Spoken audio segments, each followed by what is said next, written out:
The Raiders back at Allegiant and looking for a win. Can the defense rise up to stop Deshaun Watson and the Browns? We take you inside the red zone as Scott Hansen tells us why it could be Sack City for the Raiders. Plus, Denzel Ward, Davante Adams. This one's going to be good. NFL Media's Chris Rose is here to talk key matchups and to pass or to run. That is the question we ask Raider Nation Radio's Vince Sapienza. It's all ahead on the Silver and Black Show, starting now.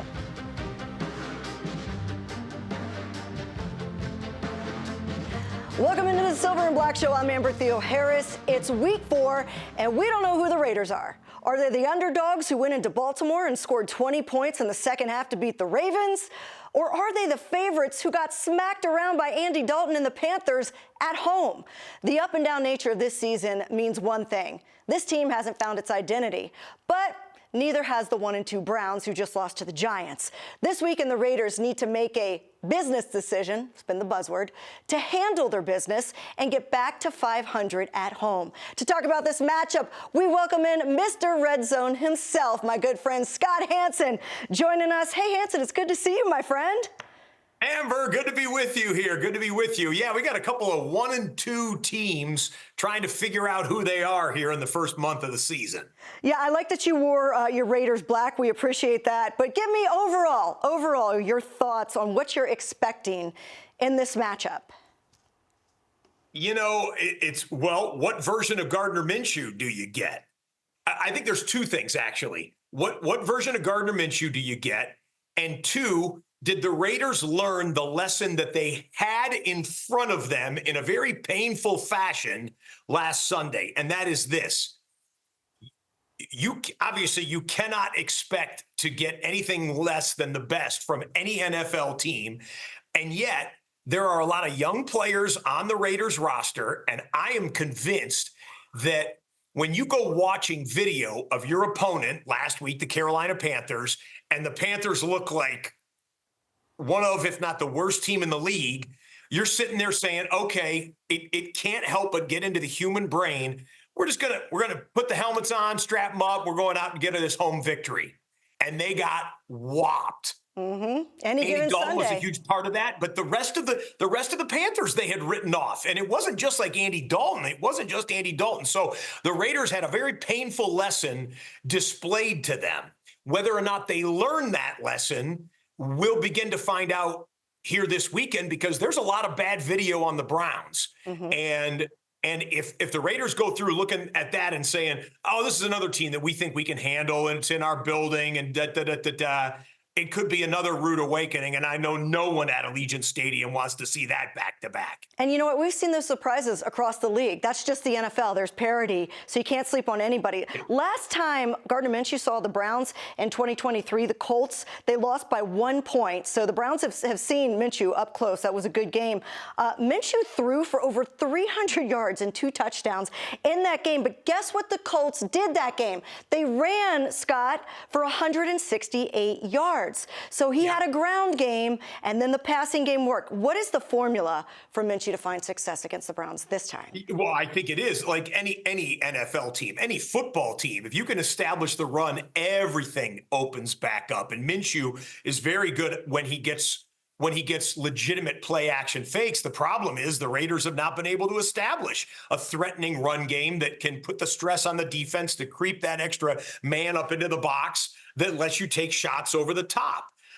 Brock Bowers has been seeing his, but Davante Adams is not. He's off to a decent start, but Davante, when he's going well, is number 1, number 2, number 3 in the NFL, and we haven't seen that quite yet. So it is absolutely established the run, although that has not been, that has just not been the case for the Raiders thus far. On the other side, the Raiders definitely need to stop the run, but, Deshaun Watson can run.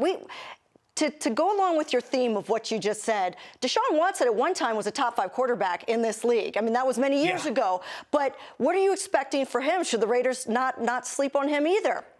No, of course you can't sleep on him, because this would be the type of game where he would come back and show Deshaun Watson, Houston Texans circa, 2019 Pro Bowl Deshaun Watson in. However, Deshaun's been struggling. I mean, he is on a very short list of quarterbacks who absolutely desperately need to have a big close to the first month of the season. I think Daniel Jones is on that list.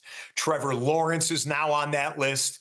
Gardner Minshew might be on that list, but Deshaun Watson's right up there towards the top. I mean, there are some folks in Cleveland that are kind of looking at their wristwatch and the calendar saying, it might be time to hit the reset button on the most important position on the field.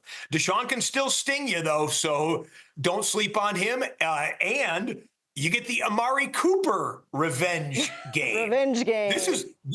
This is the first time that Cooper has faced them. I believe when he was with the Cowboys, he was on, I think it was 2021, and he actually had tested positive for COVID in 2021 and was not able to play. So I'm sure you guys have the stats there, but this should be the first game against the Raiders since his departure for Amari Cooper, and Cooper's coming off a 2-touchdown performance from last week.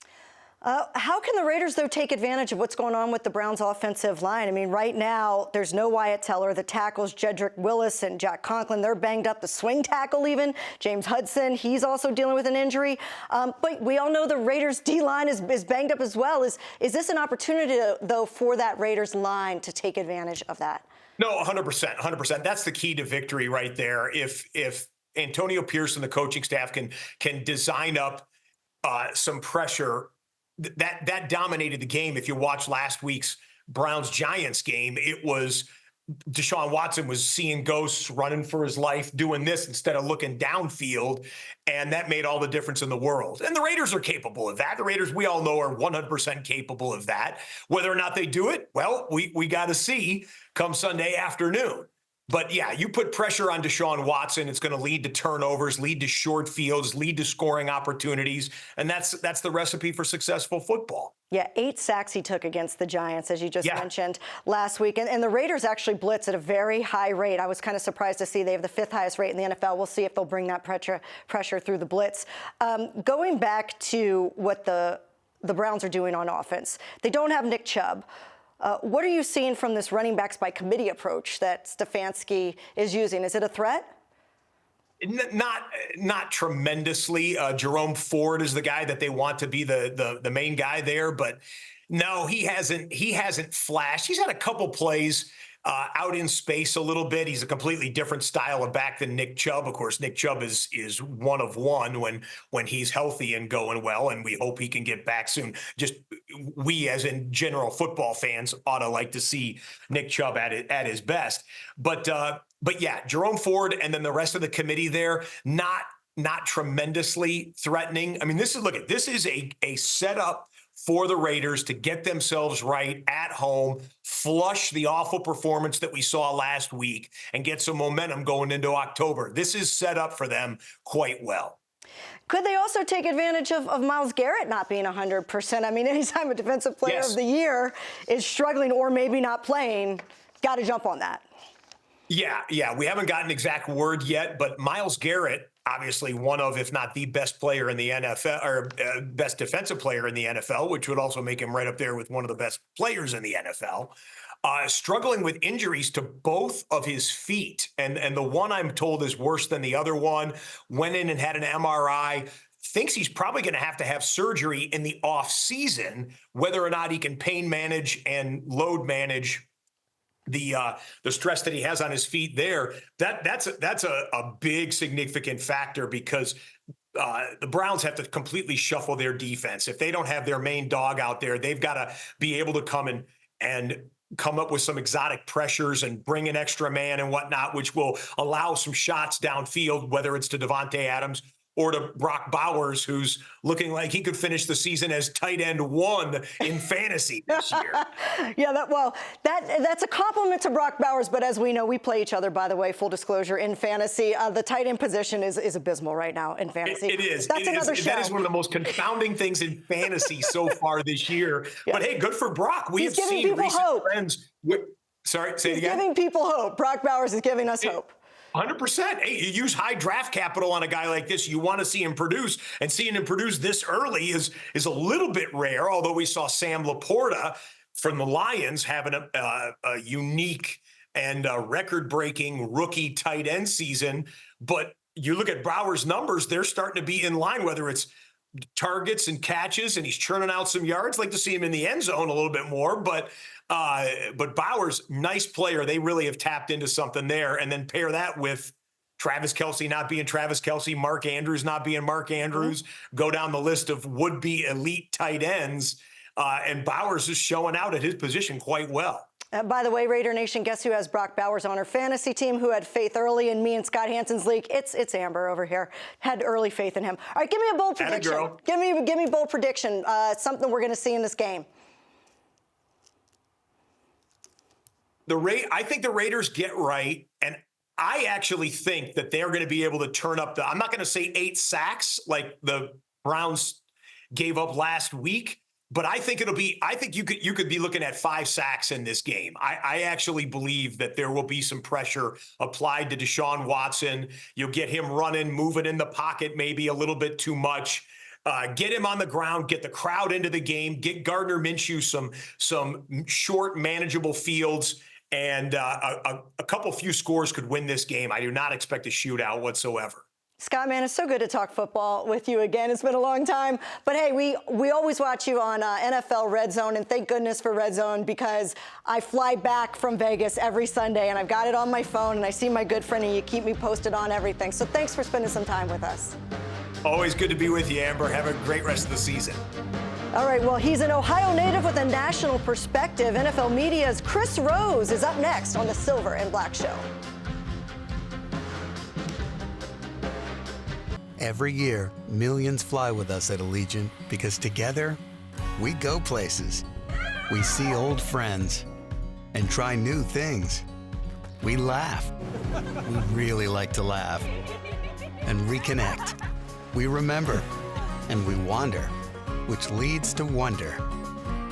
From how we go to where we go to what we do when we get there, we go further together.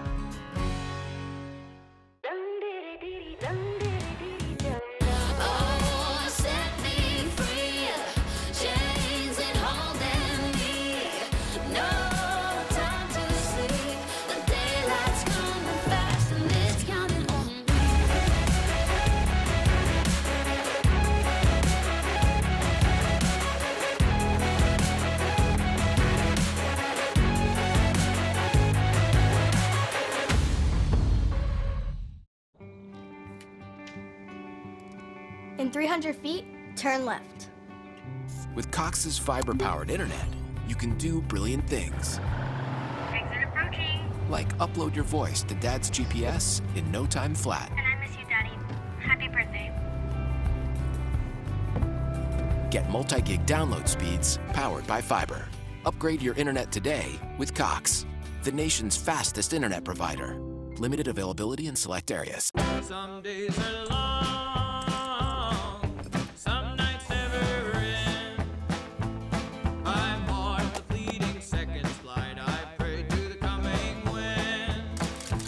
And timelines never stood around for me. I've loved every sky I've ever seen.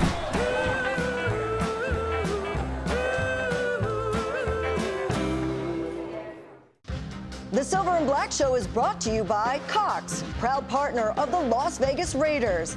1800 Tequila, official partner of the Raiders. Taste is everything. Please drink responsibly. And by Allegiant, the official airline of the Raiders. Low fares, non-stop flights, only at Allegiant.com. The Raiders are looking for their first home win of the season Sunday against the Browns. Our next guest, he's going to try to be unbiased, but we know where his heart is. NFL Media's Chris Rose joins us. He's in a box. He's in a glass box of emotion because his Browns are struggling right now. We know you're from Cleveland. You were actually a Browns ball boy? Who was the quarterback at the time of the 47 that they've had in the last 30 years? Will you stop that? I'll stop. All right, we're going to start talking trash on this show. It's, Who was the quarterback? Bernie Kosar. Bernie Kosar was the quarterback. And when I was just a young lad and I was a ball boy in the late 80s, we were actually a very good franchise.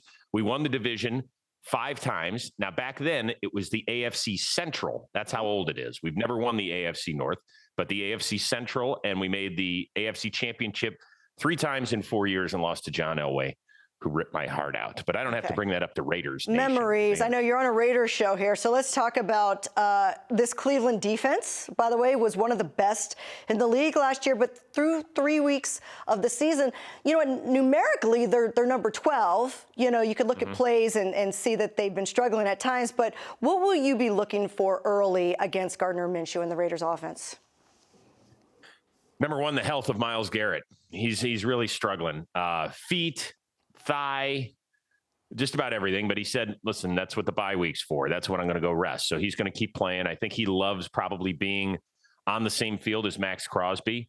My guess is those two really admire one another in terms of not only their ability, but the way they play the game, because it's always just full throttle for each of them. So the health of Myles Garrett is one thing. The other thing is that they've got a good young cornerback who's in his 3rd year. His name is MJ Emerson. He was a 3rd-round pick 3 years ago out of Mississippi State, and he's a guy who's going to get a big contract from the Browns probably this offseason. He got worked by Malik Neighbors, the rookie for the New York Giants last week. I want to see if he can bounce back. He's probably going to be matched up a lot against Davante Adams. We'll see how that goes for him. Browns defense is going to have to carry them. If they have any thoughts of winning this game, they have to do a lot more than they've done so far. To be fair, the secondary did make some adjustments against Neighbors, at least in the second half of that game. It was better, but going up against Davante Adams, the pass-catching crew that the Raiders have, along with the tight ends, Jacoby Myers, how do you see the matchup with not just Emerson, but Denzel Ward, and then that receiving core for the Raiders? Well, customarily, the Browns have been terrible. You mentioned the tight ends, right? You've got 2 young ones that are very good. Everybody loves Brock Bowers. I love it because he doesn't give a damn about what his hair looks like, and he's just going to go do an interview anyway. So that's my dude right there. Like, what do you like about Brock Bowers, and what do you think about that matchup, especially Davante Adams? Going up against that secondary. Yeah, I would say with all of it, it's the Browns secondary is pretty good. I got to say that they were the number 1 defense a year ago, but they were totally different at home than they were on the road. Their lone win this year came against Jacksonville, a team that hasn't won a game. Trevor Lawrence has lost 8 straight starts. So I think this is a real test for the Browns, a real test. And, Gardner Minshew is one of those quarterbacks. We've got one on our roster now in Jameis Winston, who likes to keep his team in the game and the other team in the game too. So he's one of the more interesting dudes out there. He'll throw you a few. It's just whether or not you catch him. Good matchup, though. Really good matchup. One of the biggest problems with Minshew in the offense, and Davante Adams actually said this, is just they can't find a rhythm. Were you expecting a little bit of a quicker start from the Raiders offense, considering the amount of weapons that Minshew does have? I mean, that's kind of who Gardner Minshew is a little bit. I think he's going to have a long career because he can morph into something in your system. But like I said, he does throw critical interceptions, and that's a tough thing to swallow. Yeah, I mean, am I surprised they haven't had that big game yet? I don't know. I mean, new quarterback, new offensive coordinator, not necessarily. I just hope that you wait another week. Like, go for it, Raiders. I'm all for you. Amber, I want to see everybody happy out there in Las Vegas. It's one of my favorite cities. Just not this week. Chris, Cleveland's offense clearly has been struggling. They're converting 3rd down only 18% of the time, and that's historically bad. It's like one of the worst since 2015. What do you think, though, is their biggest issue? I'd like to go with E, Amber. Everything. Everything is their issue. It's the quarterback play. The line has been horrible, and it's banged up. People will rip on the play calling. Devontae Foreman goes 1 week from, 15-ish carries to 2 last week against the Giants. Their receivers cannot separate. They don't have elite speed there. David Njoku has who's become a Pro Bowl tight end, has been unavailable the last 2 weeks. Do you want me to keep going, or should I stop somewhere so that we can discuss? Well, but the Raiders have to be careful of that because they could have looked at the Panthers the week before they came in here and said similar things. So on any given Sunday, we've been talking about this, somebody can come to life. And Deshaun Watson at one point was a good quarterback, but we have not seen that. He's yet to throw for 200 yards. He's only completing 58% of his passes. I want to ask you as a Browns fan and as a longtime football analyst, can this team win with Deshaun Watson? It's an interesting question. I call the Browns preseason package on television, and we did not get to see him one time. He didn't take a single snap. And I know that that's not that odd for players these days, but this is a guy who hadn't played at all since mid-November. Remember, he got knocked out by the Ravens. He had shoulder surgery a few weeks later. And he just, quite frankly, has not been very good in his 15 starts with the Cleveland Browns since being obtained in that trade.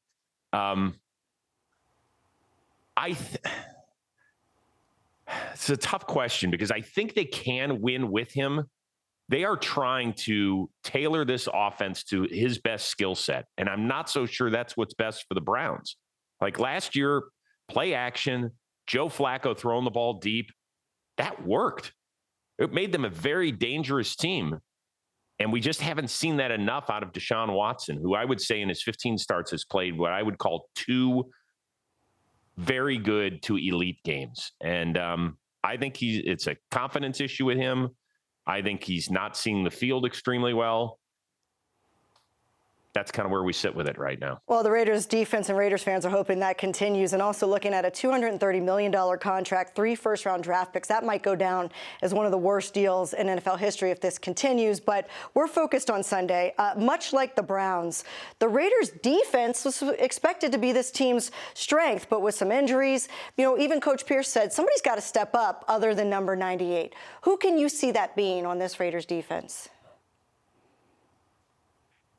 I mean, I think the defense is okay. I don't know if it was expected to be elite. Christian Wilkins, obviously signing him and putting him on the same line as Max Crosby. Like, you feel like with those are 2 of the best at their respective positions.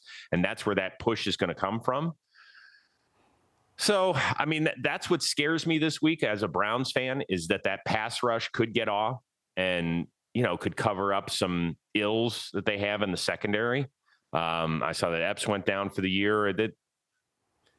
But the Raiders, I think just watching from an outsider's viewpoint, right? I don't cover them on a daily basis, but I watch them every week, just like I watch all 32 teams at NFL Network. And they've got to get the offense right more so than the defense, I would say. I know last week was an abomination, but I really thought that was one that they were kind of set up for. Here comes a veteran in Andy Dalton who has seen everything. Nobody believes in the Carolina Panthers, and then all of a sudden, boom, they just ran like gangbusters. If that happens again and they give up another 36 points to the Browns, then you could say that there's something wrong with the Raiders defense, but I'm not going to go that far right now. I want you to finish the sentence. The Raiders will win this game if blank. I would say if they get a half dozen sacks on Deshaun Watson. That seems to be the formula. He's been sacked the most of any quarterback this year. And when they've done a decent job of keeping him clean, they've stayed in the game. Yeah, didn't keep him upright against the Giants, that's for sure. And the line is just so banged up right now for Cleveland. So we'll see what happens. But you know what? You almost made me feel for you. I just feel your passion for the Browns. And even though, obviously we want the Raiders to win, I feel for you, my friend. It is a painful existence. Diehards out there, stick by your team and take Chris Rose as an inspiration. Stick by them, man, right? No matter who you root for. That's right. We do have that Browns jersey with all of the quarterbacks' names on the back. You do. We'll probably throw up a graphic. Yeah, I'll look at it. All right, Chris, thanks so much. Hey, hold on, Amber. How was my boy Hanson? Was he good? He's low energy, that guy. So yeah, we needed more energy. Ladies and gentlemen, we needed more. It is time for the witching hour. Here we go. We're going to the Octabox. All right, we kept you in one box. We don't have the Octabox, but the Red Zone does. Chris, we can't wait to watch you. I know you do the highlights at the end of every Sunday over there on NFL Network. Can't wait to see you out there. Thanks for being with us. Thank you, Amber. All right, coming up, how do the Raiders get right? Raider Nation Radio's Vince Sapienza helps us find the answers next on the Silver and Black Show. Every year, millions fly with us at Allegiant because together, we go places. We see old friends and try new things. We laugh. We really like to laugh. And reconnect. We remember. And we wander, which leads to wonder. From how we go to where we go to what we do when we get there, we go further together.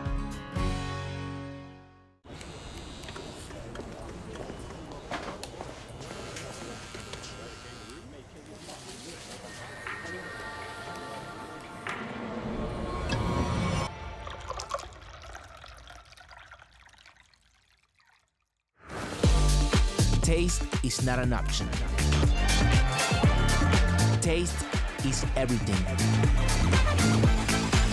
1800, the world's most awarded tequila.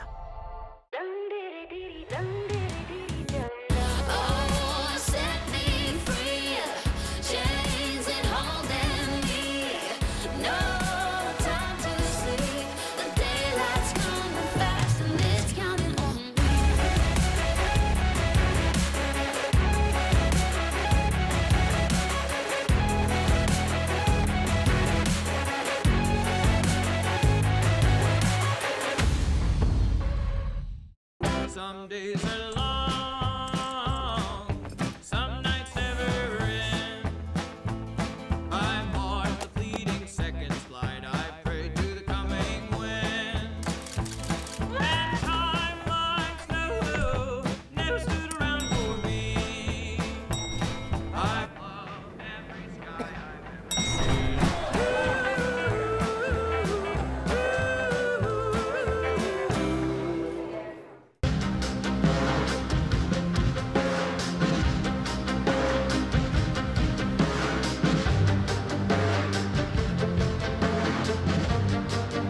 Raiders are still looking for their first win at home after laying an egg last week against the Panthers. How will they get it? Well, that's a question for our next guest, Raider Nation Radio's Vince Sapienza. Vince, so good to see you. I like your background there. You at Fox 5 right now? That's right. We're at Fox 5. We're in the podcast studio. So I decided to whip something up a little nice for you guys over at the Raiders because we all deserve something nice, don't we? So, Yeah. very looks great excited. Looks great with your face that big in the screen, so we appreciate it. Vince. That's the first time I've ever heard that. We need a bigger face. Vince, how do the Raiders get a win? Yeah, at the risk of sounding like Antonio Pierce himself, it all starts with the run game, and it starts with getting this offensive line in some kind of continuity and some kind of rhythm. That's a buzzword we've heard in the last couple of weeks, the offense finding a rhythm, but the microcosm of the problem, the real root of everything, goes to that offensive line. I mean, when you look at the Baltimore game, 4 yards rushing in the first half, you talk about a team that wants to establish an identity of being physical, of running the ball, two things they have yet to be able to do. So it all starts there, and it sounds simplistic and it sounds pretty basic, but that's where it starts. And if the Raiders can't get to that, then we're going to see more of the same of what we saw in week 1 and week 3. Sticking with the offensive line, they've given up the 5th most amount of sacks in the NFL, and they are the 2nd worst team in the NFL when it comes to run blocking, according to PFF. So that means right now they can't protect and they can't block. So what do you expect this week, especially against the Browns' defensive line and the fact that Thayer Munford is banged up? We're not sure if he's going to be able to go.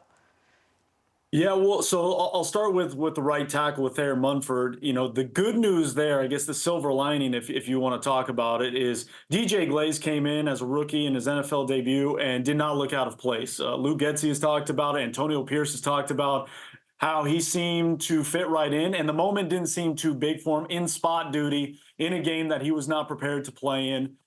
So that's good news. So obviously you would prefer Thayer there. That there's a reason why he was the starting right tackle to start the season. But if he can't go, I think you can at least rest easy at the moment that DJ Glaze can come in and do the job.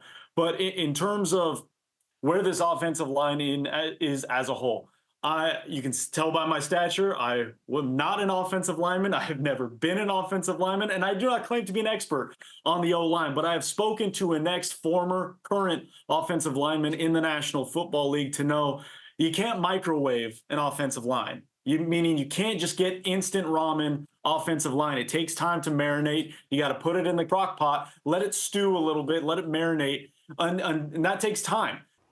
And Vince, like you said, both of us, I definitely was not an offensive lineman, and I'm also not a run game coordinator. But when we look at what we saw from Zamir White in the last 4 games of last year, enough to let Josh Jacobs walk, that was positive. And then seeing what we're seeing this year in a completely different scheme, do you think maybe they should move away from the zone blocking run scheme? Yeah, I think it definitely needs to be on the table. I was talking with Lincoln Kennedy, Raiders great, Raiders broadcaster, who was saying, you can talk about the scheme, whether it's, power, zone, whatever you want to call it. At the end of the day, when you get into 2nd and short, 3rd and 1s, 4th and inches, it becomes a mentality at that point. And the Raiders right now are getting stuffed. They're getting beaten at the point of attack. They're getting pushed back when they know the snap count. So, as much as I want to say, yeah, let's change it up and see if something else works, go back to what we saw in the final quarter of the season a year ago where Zamir White was leading the league in rushing yards in that small sample size. But at the end of the day, I'm also with Lincoln. It's a mentality. You have to beat the man in front of you. So whether you're moving to your left and beating that man across from you or going straight up, at the end of the day, they have to win their one-on-one battles. They haven't done enough of that in the first 3 games. Well, look, why don't we just play pass game coordinator right now while we're on a roll? Davante Adams talked about the rhythm of the offense not being there right now. And we did see rhythm in this offense in the 4th quarter, especially of that Ravens game. We saw it when AOC came in at the end of, granted, it was garbage time against the Panthers. But every time they seem to get in a rhythm, they're going 4 wide, right? And they're spreading it out a bit. Do you think that this should be a pass-first team? I would love it. I would love to see that. I think the weapons are there, especially when you talk about one of the big phrases was 12 personnel we heard all summer, right? 2 tight end sets, Michael Mayer and the rookie Brock Bowers. Spread them out, Jacoby Myers, Davante Adams. Trey Tucker's an absolute weapon. There are weapons on this offense in the pass game that I think are so far been underutilized, not utilized. And so I would not be against doing that. Do I think at the end of the day you have to find some kind of run game in your offense to have a successful, long sustaining offense? Absolutely. But you're also in the business of winning and finding ways to win now. And I wouldn't be opposed of seeing what that looks like, especially as soon as this week. The fans were restless. Amber, I know you were there and you were inside Allegiant Stadium. It was a rocking crowd. Everyone was fired up and they were disappointed at the end of the day against the Carolina Panthers. And, when we talk about, what do you want your identity to be? We know what they want it to be in terms of a run game, but they also want to be winning games. And so when we saw at the end of the game, yes, it was garbage time, but the beauty of what we saw at the end of the game, specifically in the second half of the 3rd quarter and the 4th quarter, was urgency, right? They were getting in and out of the huddle, or there was no huddle to begin with. So maybe more of that. And being less predictable on first downs. Like Antonio Pierce says, we're going to run the ball until we can't. Well, you're also telling defensive coordinators on runs on 1st and 2nd down, we're going to run the ball. Yeah, we're always going to run. It becomes predictable. Yeah. And I'll tell you, if you go out there, and I'm not opposed to Gardner Minshew just start throwing the first 7 or 8 passes of the game, just making it a passing game, and then guess what happens? All of a sudden, the run game opens up. So it could be chicken and egg there for sure. Let's talk about how Luke Getsy can create some of the mismatches. You were talking about underutilized players out there. We barely saw the tight ends against the Panthers. No. And it's so confusing because all we heard was how much they're going to be part of this offense. And while Brock Bowers had an unbelievable game in Baltimore, it was a step backward in a sense in terms of getting him targets, getting him early targets. I understand there's only one football, but him and Davante Adams need to be getting a larger volume of targets earlier on in the game than what they've gotten in the first 3 games. And, the mismatches are there, and there's been throws, and you look back the tape, and there's throws to be had. Sometimes Gardner just needs to go back to, as Max Crosby said, Washington State Gardner. And I get it. He threw, 50 plus times over there in Pullman. And I don't think that's the recipe for success here in Las Vegas. But sometimes Gardner just has to be Gardner and run wild a little bit, live or die with that gunslinger type attitude, because we saw that in the fourth quarter, right? Against Baltimore. And it looked great. Him and Brock Bowers seemed to have found chemistry. Devontae seemed to be eaten as well. I'd like to see Michael Mayer a little more involved in this pass game and some underneath routes and just getting him in space with the ball. It just hasn't happened. Again, I know a product of that is the lack of run game and becoming one-dimensional, but that's on Luke Getsy now. You got to get creative. You've got to find a way to get these playmakers the ball. Switching to the Raiders defense before I let you go, what would you say is the number one reason they are underperforming? Because they had high expectations. Yeah, Max Crosby's the tone setter, so not being 100% is obviously not ideal, but it starts with, defending the run. There's 3 straight games where they've given up over 100 yards. For a unit that we touted and we believed and still believe it could be a top 10 type talented unit, they can't stop the run right now. We saw it in the preseason. Pierce said, that's something we need to work on. We're not worried about it. Well, now we're 3 weeks into it, and teams are marching on them because they haven't been able to stop the run. And again, it goes back to the similar conversation we had with the offensive line. Sometimes it's not necessarily just scheme. It's just beating your opponent at the point of attack, having a mental attitude of beating the person in front of you. And so when, you lose Malcolm Kuntz to start the season, that's a big part of it as well. And then Divine Diablo goes down, one of your better run defenders. You get a little thin on that defensive unit. But again, they're not devoid of talent to stopping the run. So they got to find different ways to do it. I don't know if it's scheme or I don't know if it's just better execution, but I know execution was the issue in week 3. And if they can get back to more what we saw in Baltimore in that first half, I think they'll be just fine.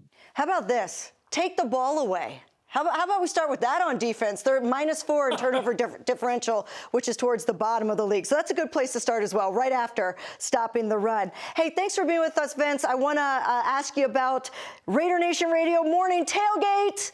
You will be there on Sunday morning. Tell us where we can hear it. What you got going? Yeah, Monday through Friday, 7 a.m. to 10 a.m. Myself, Vinny Bonsignor, and Clay Baker on the morning tailgate, we're breaking down everything. We have once a Raider, always a Raider. So every Wednesday we talk to a Raider alumnus. We talk to our guy, Eric Allen, for Monday morning cornerback every Monday. So we break down the good, the bad, the ugly. We tear you down, but then we build you back up by the end of the week. So Raider Nation Radio 920, and you can get them on the Raiders website as well in podcast form. We just call that keeping it real. That's a good thing. That's not tearing people down. That's sticking to the facts. All right, thanks for being with us, Vince. We appreciate it. We'll see you out there on Sunday. Coming up, why next man up is more than just a cliche. It's one last thing ahead on the Silver and Black Show.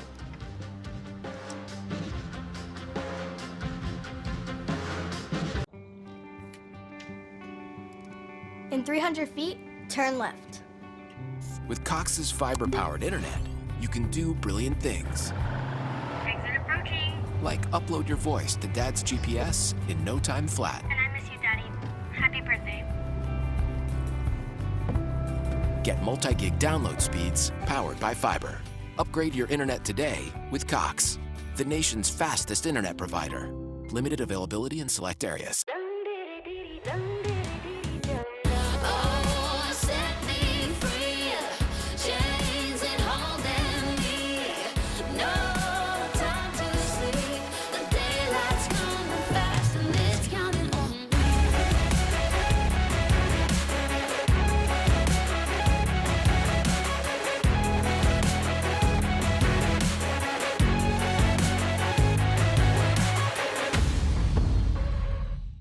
Every year, millions fly with us at Allegiant because together, we go places. We see old friends and try new things. We laugh. We really like to laugh. And reconnect. We remember. And we wander, which leads to wonder. From how we go to where we go to what we do when we get there, we go further together.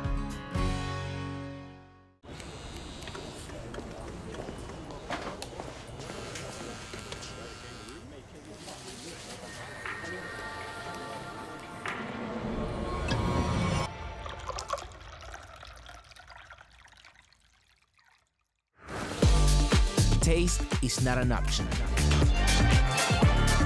Taste is everything. 1800, the world's most awarded tequila. The Silver and Black Show has been brought to you by Cox, proud partner of the Las Vegas Raiders, Ticketmaster, the official ticket marketplace of the Las Vegas Raiders and the NFL. And by Allegiant, the official airline of the Raiders. Low fares, non-stop flights, only at Allegiant.com. Raiders.com is your home for all things Silver and Black, featuring exclusive interviews with players and coaches, breaking news, and daily content. Raiders.com keeps you up to date all season long. Time now for one last thing.